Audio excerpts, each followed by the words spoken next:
Just excited. I mean, and it's just a different feel right now. Obviously, I'm sure Coach Bohannon and everybody before me, whoever spoke, has already mentioned this, but, obviously going through what we went through last year, this time last year, we didn't know if we were having a season. I remember we reported and it was still up in the air on what we were going to do, what the conferences were going to do. And then slowly you started seeing the conferences across the country, shut it down. And then, we had a pause, and then we tried to put on a season, and we tried to play 4 football games. And I was glad we were able to do that. And, but here it's just a different, here we are, fast forward a year. It's so surreal that we're sitting here, and I had a media day yesterday with the Big South. I'm on today with the ASUN. I just got out of a staff meeting. We're planning out some things that we're going to do with the guys when they report back on August the 5th. And it's just a different excitement, a different feel.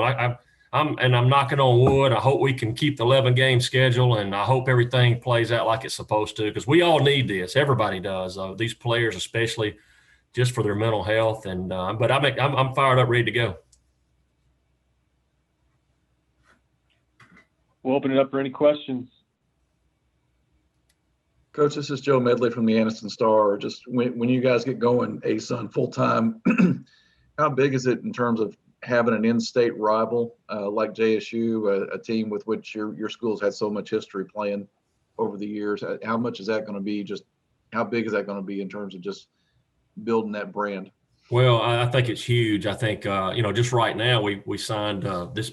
We're on a 4-year deal with them. I think this is year 3 of the 4 years, and just when we signed that, the excitement you could see within the community, because there's a lot of history. Like you said, it goes back before me and the old D2, and now into when they went D1, and we still played them a couple of times in my tenure here, and so it is a big deal. We already cross paths in recruiting. I probably recruit against them, more than I do anybody in the Big South outside of sometimes Kennesaw State, and so. It's going to be big for the league. I mean, that league in itself, the ASUN with Central Arkansas and EKU and everybody that's coming in that geographically, it's really going to be a strong conference. Hey, Coach, I remember fall season seems like years ago, even though it's, I guess, less than a year ago. That 4-game schedule, you had talked about the wins don't necessarily matter in that 4-game schedule in 2020. It was about the competition and getting yourselves prepared for fall of 2021. But you played some really stiff competition that season. How did those games and those losses, how did they prepare you guys going forward for this season and building on this team? Well, yeah, you're right. It was a lot of combination of things. The fact that we were able to get on the field was the main point. I think we just wanted to play some football. The team came to me and we talked. Cortez, a lot of the Unity Council guys said, if we're going to play some guys, let's play some good competition. Let's play some bigger schools. We weren't sure if we could make that happen, but we were able to. We knew we had to get in 4 games.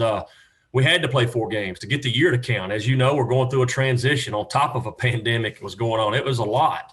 I don't know if anybody was going through that when you throw in the transition part of it. And so now we've got to find a way to, how are we going to get 4 games in? Are these 4 games going to stick?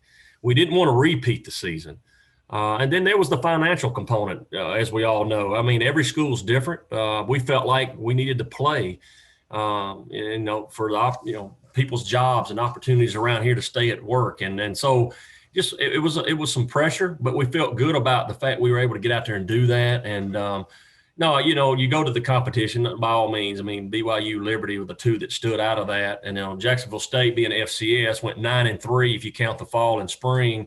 And then I know Southern Miss had a setback, but still they're at 85 scholarship football program at the FBS level. And we wanted to challenge ourselves and get a gauge and see kind of where we were. And we got that. I think there's times you can go back and look and like Liberty. I mean, for one half, maybe even 3 quarters, we were playing with those guys. Now I know they didn't have their quarterback in that game, but we were on the field with them.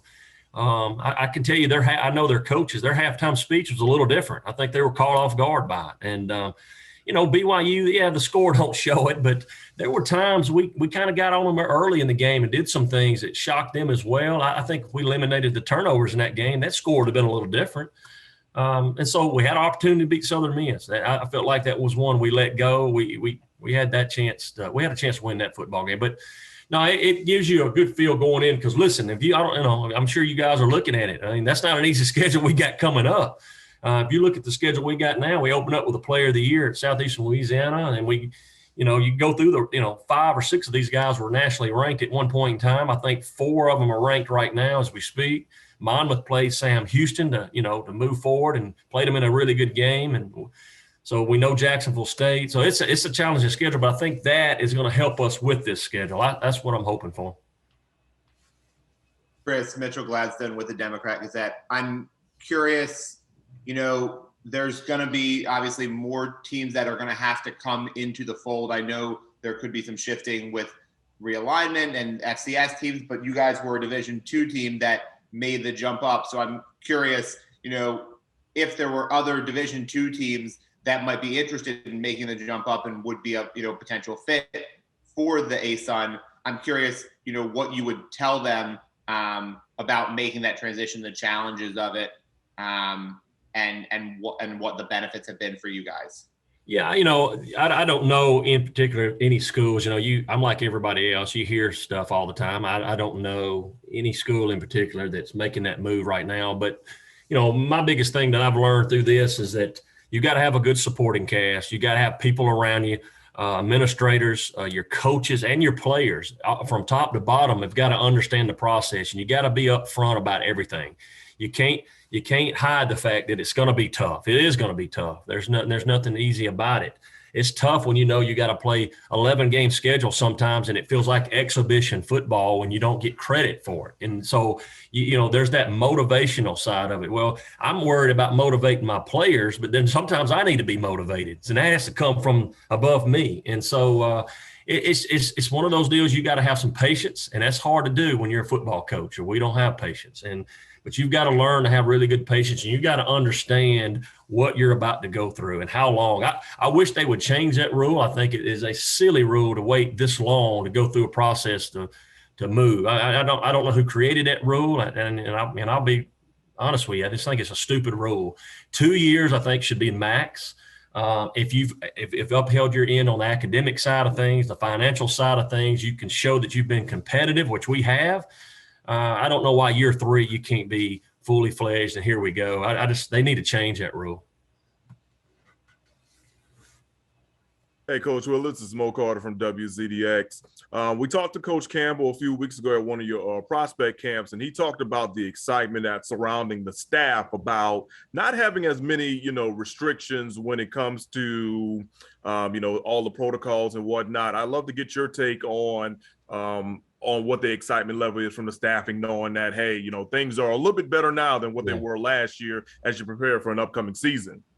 Yeah, listen, our medical staff here did a great job. I'll go out on the limb as far as FCS goes, and I'm sure Jacksonville State can say the same. And, you know, for us to pull off what we did in the fall and to do the things, even though we didn't play in the spring, they did a great job. We were one of the first ones to step up and be able to make this happen. And I feel like what we've got a plan in place here that's just listening to coaches yesterday speak of what they had in place. I would put us up the top on having everything, our ducks in a row and everything in order. Yeah, I mean, listen, I don't want to act like the COVID's gone because it's not. And, you know, listen, it's a serious deal. Everybody is different about it. I mean, how you take that on. What I believe in, how handling it is different than maybe the guy next to me. I know that. I've got people, players and coaches here. We don't all agree. Me and my wife don't always agree on these things. And so I think you just got to make the decision that's best for you, whether it's vaccinated or not vaccinated, or how, you know, you need to do your study and your homework on it. And it's not easy. I do think we're in a better place today. I think the protocols have lifted us enough to where we feel like we're getting some normalcy back. But yet we still got to pay attention to it. Unfortunately, there were deaths, and there are people out there today that are still getting it. And I don't have the answers. I don't think nobody does. And we're just trying to figure this thing out daily, weekly, monthly. And right now, I like the plan that we have in place here.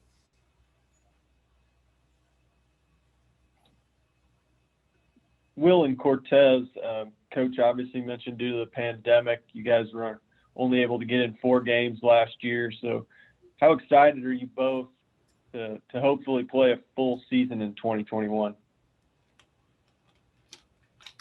I'm very excited with all I went through with COVID and all that, just to have a full schedule and kind of get a feel back of normalcy. Of course, the full stadium capacity is going to be nice too, but just after all we've been through, I think, we deserve this full season and go out hopefully with a lot of success. Well, for me, I'm pretty excited for it because, last season we weren't able to get into a rhythm really because we only had 4 games and the games were spread out through 2 weeks. I said this yesterday, but it's hopefully we'll be able to get all 11 games in the schedule that we have it, nothing being delayed so we can actually get into the routine and be the best versions of ourselves.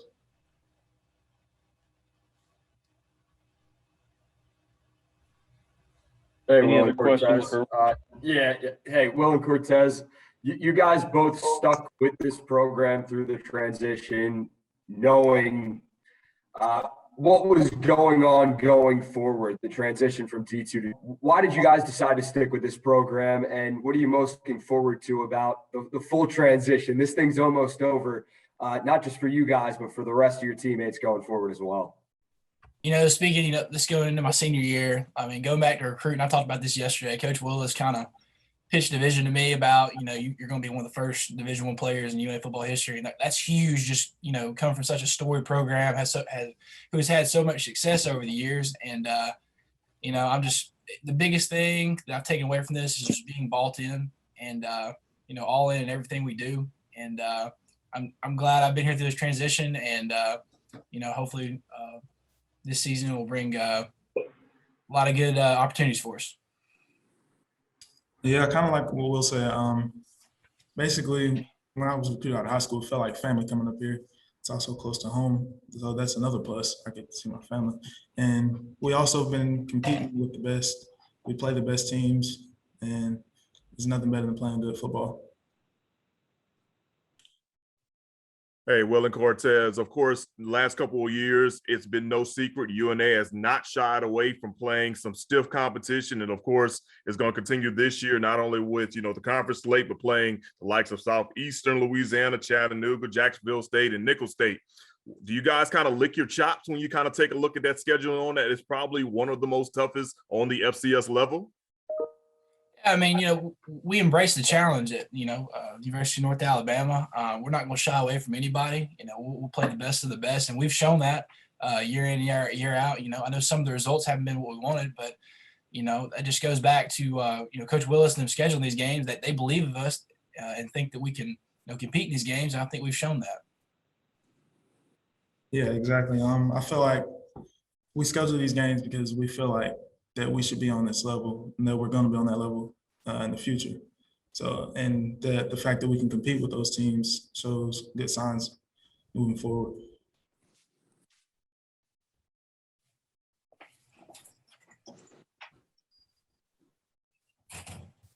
Coach Willis, can you kind of talk briefly about Will and Cortez and what qualities they bring to the Lion squad? Well, I think yesterday I mentioned they were Will, am I right on this? Y'all did come in at the same time, or I think I said y'all were a year apart, and I was wrong on that. They did come in at the same time. It's so hard to keep up with who's on what year now. I don't know. With the transition, not the transition, with COVID year, everybody gained a year, so I'm losing. As a matter of fact, this is Will. This is your last season, but Cortez technically, depending on what he wants to do, we haven't got to that talk. He could come back, but these are guys that have been here a very long time. I feel like they're like the foundation of this program. They understand what it was like to, even though they might not have been here and played a full season under D2. Was that right, Will? You were here in the 16 season. Is that correct? No, sir. I was here in the 17 season for the last Division II season. Yeah, the last Division II. So they get a feel for D2, D1, and they understand the process of what we're going through. And that's why they're on here today. That's why I put them out front a lot of times, because they understand. They're almost like coaches on the field, but also coaches off the field with our football players. They get it. They understand it. They know the work that we've had to put in here to get to this point. And, these are guys, you're looking at two guys here that when football's over with, they're going to have success and whatever they choose to do. These guys are going to represent this university, and they're going to have really good jobs. And I'm sure, I hope I'm not doing this. Maybe I'm retired, but I may be looking them up to get a job one day. So these guys are going to be, they're going to be just okay as they move on. They're going to be doing fine.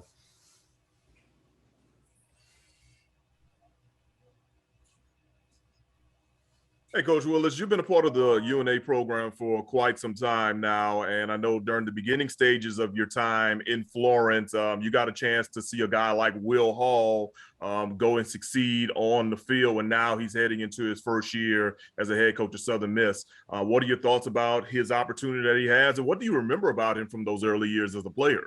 Yeah, I mean, I've known Will and his family a long time. I grew up 15 minutes from where he went to high school. I'm a little older than him. We were kind of rivals. Our schools were. I know his dad really well.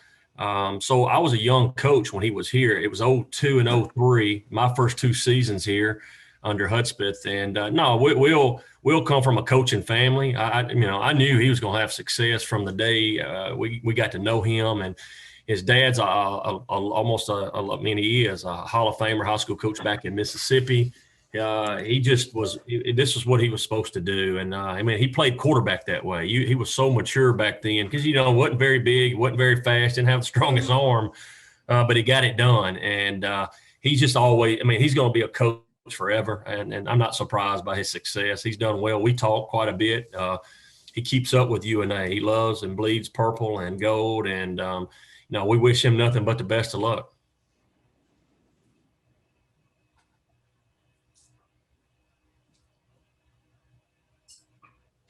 Will and Cortez, which player would you guys think, would you say that you resemble your game and why? Resemble your game after and why? Cortez, if you want to go first. All right. Well, I would say probably Devontae Adams, just because his routes are extremely elite. And he has great patience at the line, and he can also catch just about everything thrown to him. I tried to model my game after Luke Kuechly. Biggest thing about him, he's the smartest guy on the field. He wasn't the biggest, wasn't the strongest, wasn't the fastest, but he went out every single Saturday and Sunday at NFL level and just competed and gave it his all. And he's going to be a Hall of Famer one day. Mo, you.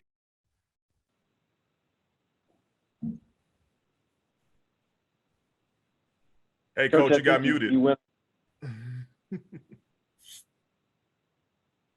All right, can you hear me, Mo? Yes, sir. I was just telling you another former quarterback, obviously, is A.J. Milwee, who's now at Texas as quarterback coach. So I didn't know if you knew that.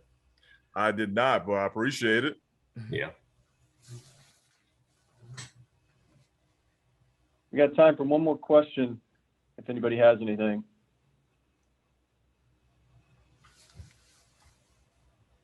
All right. Well, Coach Willis, Will, Cortez, appreciate your time today and best of luck in the upcoming season. All right, guys. Appreciate you having us on. Thank you. Have a good one.